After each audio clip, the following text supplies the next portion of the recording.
What's up, everybody? Welcome back to another edition of the Morello Show, episode number 33. A little time off.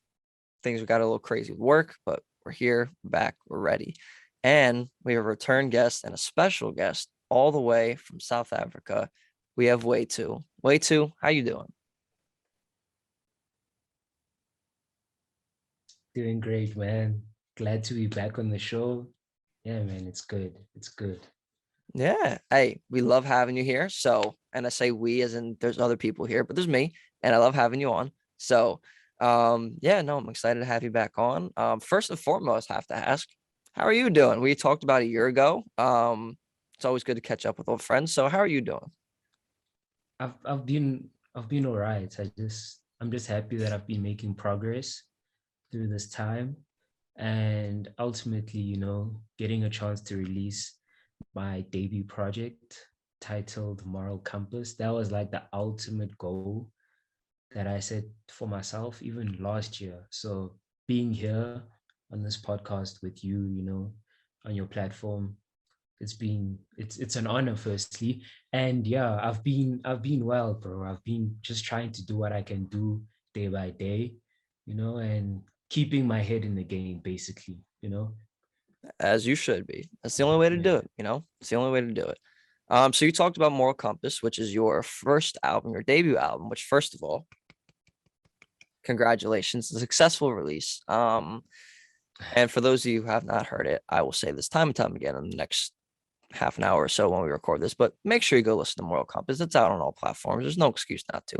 So definitely go listen to that. But getting into the album itself, what was, tell me some things about the album that you wanted to make sure that you got in there. Kind of things like that. Like, what was your purpose for Moral Compass? That is a great question. So I don't want to lie, I've been working on this project for almost 4 years.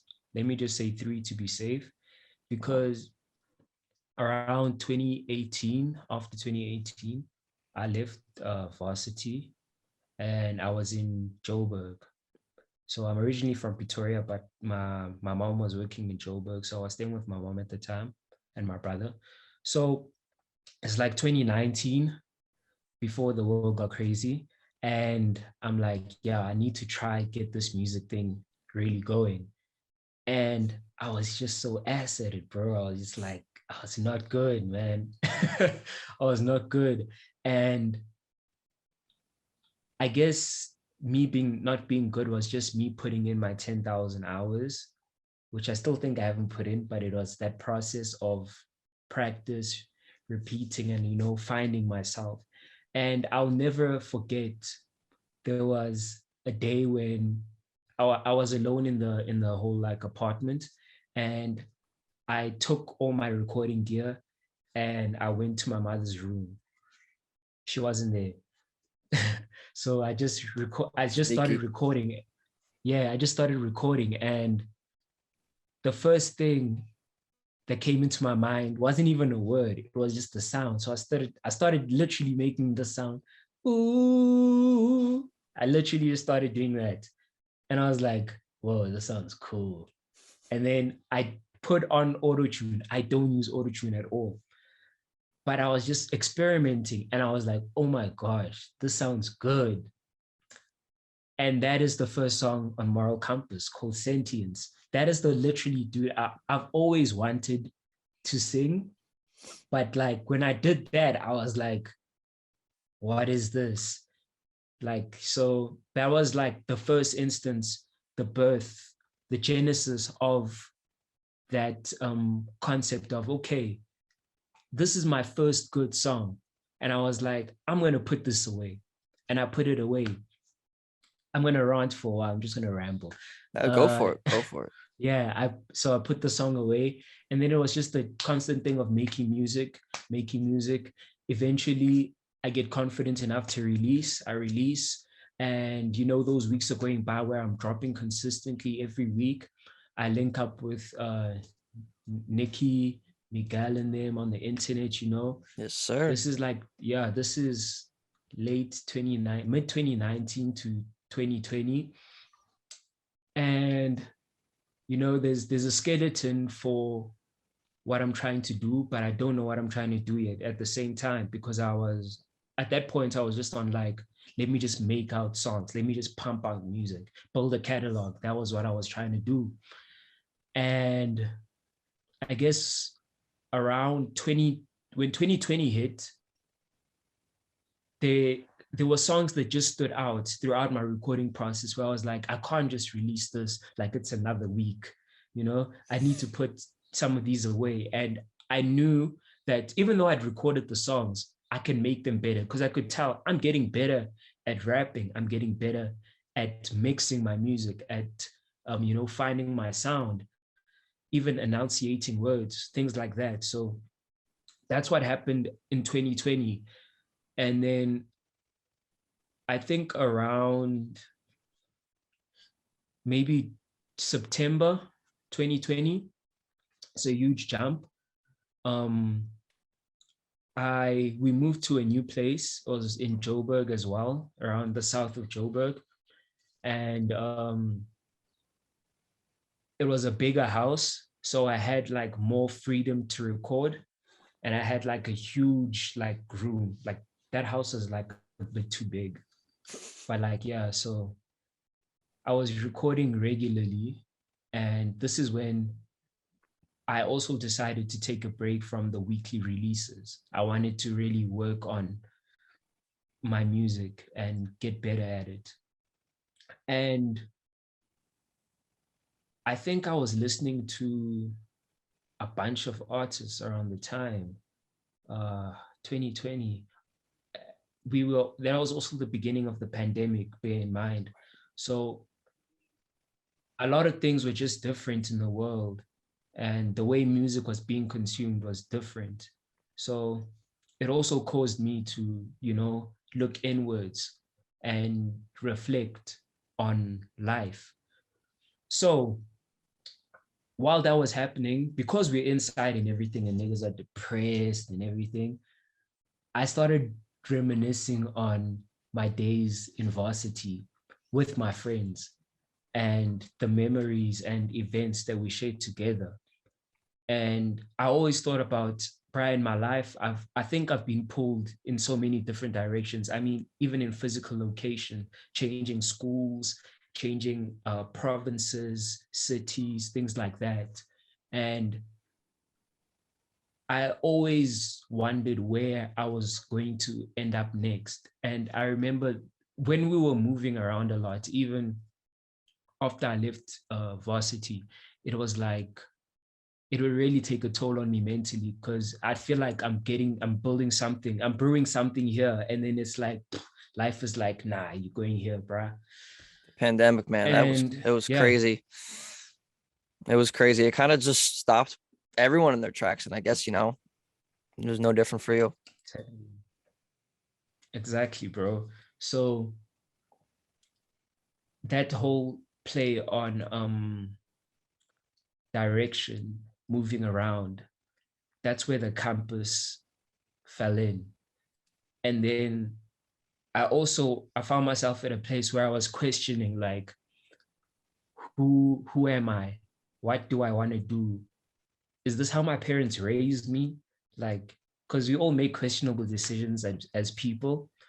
And sometimes you'll find that the way you are with certain friends isn't the way you are with other friends. It's not even like you deliberately doing that. Sometimes it's just Just subconscious, different bro. vibes. Yeah. Yeah, it's just different vibes, like, yeah, that's all it is. Like for me, even my accent can change when I'm with different friends, because they like from a totally different place. The slang, the lingo I use is totally different. So that was kind of how Moral Compass came into form, like questioning myself, my journey, why am I doing what I'm doing, and how I was put into different positions, physically moving around, and mentally, where I'm on this now, but now I move my mindset, I go on to that. So that was the genesis of Moral Compass. Okay. Listen, first of all, I love that answer. That's a great answer. I mean, A long that's answer. no, it's okay. The explanation was worth it because, at the end of the day, I feel like at some point in their life, especially like for us now being young and having just gone through the pandemic, like we were just talking about, and everything that's involved with getting done with school, and some people finding like me finding jobs, you on your jersey with music, like it is, and with friends and stuff too, like you had mentioned in family and whatnot, like there's a lot there's a lot that goes on in people's life. So looking inward is something that's hard. It's something that I've had to do too. So, I'm glad that you made this and you were talking about it just now, because that's a really beautiful thing. But it's hard, and you know, I'm glad that you were able to put that into an art form and express yourself in that way, because not a lot of people get to do that. So I think that's a beautiful thing that you just talked about that and expressed it in your music. So I love that. Um, as far as the actual music making process, I know you touched on that a little bit with being in your mom's room and finding singing for the first time and whatnot. What Yeah. was what was like one of the biggest challenges you had making Moral Compass musically? Was it finding your sound? Was it transitioning from releasing every week that you were doing in 2019, 2020 to saving things? What was kind of like the biggest challenge musically? Musically, the first problem I had was an intro because I kept on working on so many different songs. Because when I came up with the title Moral Compass, I don't know if it's OCD, but I wanted correlation with each song, especially the intro. So making the intro, I remember there's another intro that was totally different from Sentience, which is the official intro. That was a challenge because I feel like an album intro is so important. It sets the mood and you kind of get to give an overview. It's like I used to watch a lot of movies and play a lot of PlayStation games when I was a kid. And I remember the first thing you do when you get the game or the movie from the store, you look at the back and you read the credits, you see who's in the movie, maybe same with the album. That's what I used to do when I buy music. You look at the track list or whatever. So I feel like an intro is a great way to describe what's about to happen without giving it all away. So that was a challenge. And mixing. Oh, mixing was a headache, bro. Do you mix all your Because own I music? I had to. I had to. And I started learning how to mix with surprisingly, my younger brother. He's like really good at it as well. He's also involved in music. And he initially like gave me the backgrounds into like mixing the basics and stuff. And then I would, you find your own style that works for you. So mixing the project that's the reason why it took so long, because when you make art yourself, you become very attached to it. So you can even overlook blemishes in it because you're so attached to it. So I had to live with songs so long that um, I become used to them, but also I needed to not listen to my old music so that when I listen to it, I'm in it with fresh ears so I can identify a blemish each and every time. So I'd make a song and I'd maybe only mix it a week later. And that first mix, it's going to sound good the first day, but the next week I'm going to start noticing, I can do this better, I can do that better. So the mixing process of it was also a nightmare, but a good one because it made me better at mixing. I learned a skill in the process, so I'm grateful for that. Yeah, that's the mixing process. What else? Let me think. In the music making process, other than that, waiting on a feature, maybe, because the song with Galaxy Girl, her name is Durrell. She's actually from Canada. Hmm. Also an internet collaboration or friendship organizing. I don't know, an internet Whatever you connection. want to call it. So yeah. waiting for the right time for her to record the song, because the idea was out there for a while and I was just waiting on her. Okay. Yeah. Very So I was nice. just waiting on her. Yeah. I was just waiting on her. And yeah, it's just also the thing of I only wanted to send out some features when I felt I had delivered all I could on the songs. I didn't want them to listen to the song and be like, oh, Yeah. this guy. Like I needed Because to make it's sure I was your on my album, A you game. know? That's your album. Thank you. But Thank you. features can help sometimes, and that's okay. But Yeah. like you had great features on your album. I liked them a lot. Sometimes features on some people's albums can be unnecessary. And then that's not just with like, artists that haven't completely made it yet. It's with artists who are there and at the top. And Yeah. sometimes it's like you probably could have just done that yourself. But also Bro. it's also important when you, like you said, you've given everything to a song and you just can't anymore and you need someone else to complete the puzzle. And that's perfectly fine too. So I definitely could relate though when you said about the mixing process when you have like kind of you need to get fresh ears on it and you need to take a little bit of time on it. That's like me with video editing because I'm a video editing guy. That's my profession. And sometimes when I'm doing an edit and I'm staring at it and I'm like, oh yeah, this is great. And then I take like 2 days away from it and I come back and I'm like, wow, I need to fix some things. Minor things, of course, but like I can absolutely like I think all creatives can relate to that because unfortunately you can't just make things and go boom, it's ready. It's very, very hard to do that. So that's Yeah. moral compass in itself, some would say. That was a joke. It's fine. It's early for me. No So stress. that's okay. Damn, now I forget what I was gonna say. Okay. So the one song that I think I liked the most on Moral Compass was Liquor and Regrets. And I think a lot of people do too. It seems like it's very popular for you. Tell me about the process of making that Really? song. Cause you had it was a song that was definitely like you could feel the emotion in it. You could definitely tell you took your time with creating it and um, you know, everything with that. And you had a feature on it too, which is what we were just talking about. So kind of take me through the process of that. How did that song come to fruition? Because I think, it seems like it's a pretty popular one and I would see why. Mm. Yeah, I'd been interested in a lot of uh like the lo-fi sound. Uh, this was late 2020 as well, or mid 2020. And I wanted a song that just was so sad, bro. I needed like a sad song, like because You always I need one. remember going I remember going through a breakup in like 2017 that just felt like, oh man, it just felt like the end of it all. And that's the crazy thing. At that time, it's so childish because I was like 19, but I thought that life was fucked up. It's done for me now. Like, how am I going to continue? So I had to go into a place where I put myself back in those feelings, those shoes of my young self. So yeah, man, that song, bro. I remember the first night I recorded it, I immediately knew that this was special.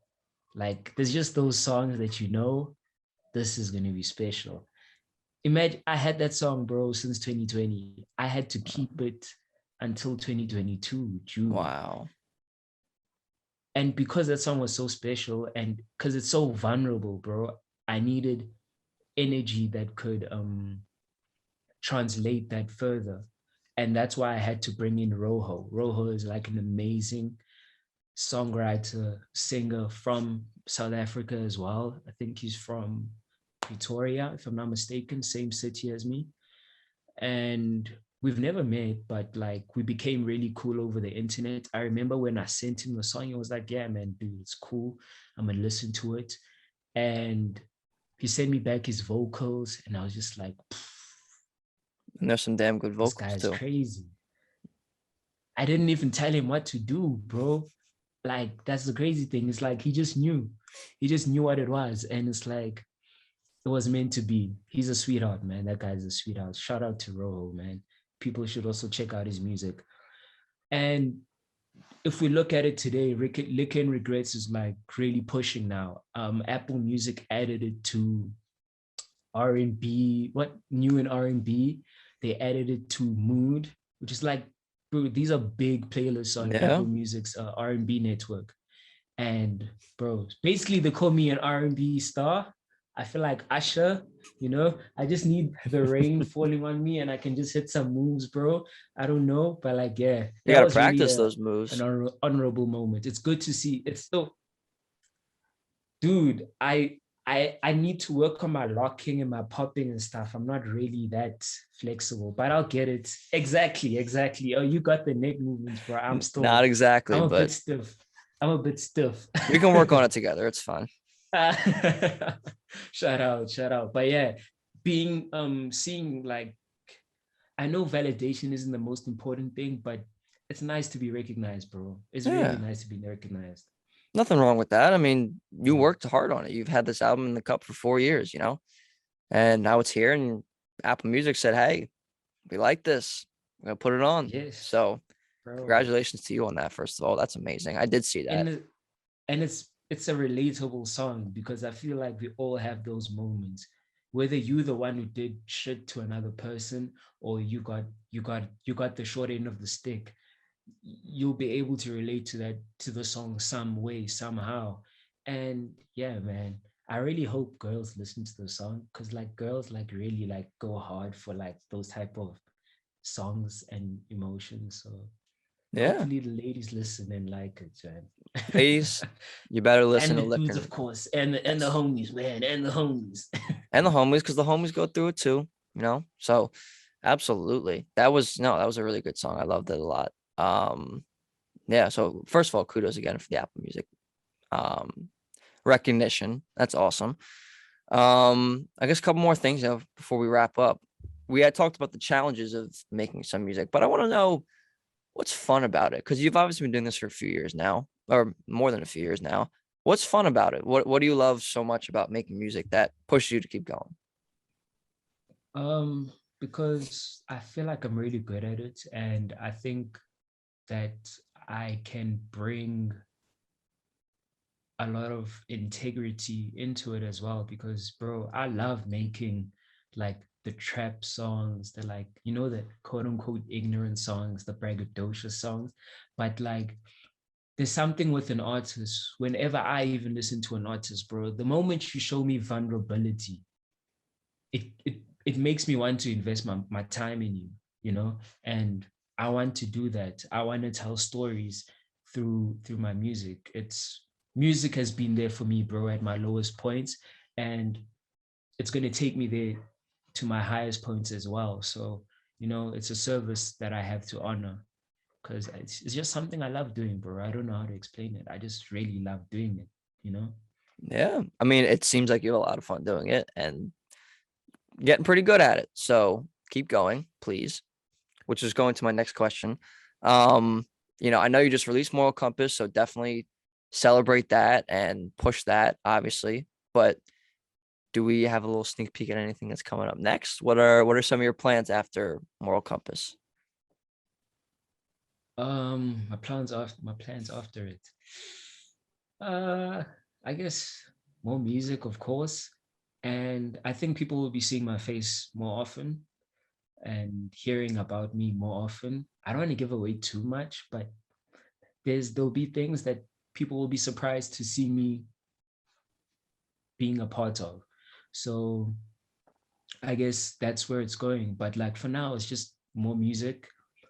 I'm obviously gonna ride this moral compass wave and see where it takes me. But yeah, more music, man. More music. Definitely. As you More should. interviews. More As you should. interviews. Hey, you can come back on this show whenever you want.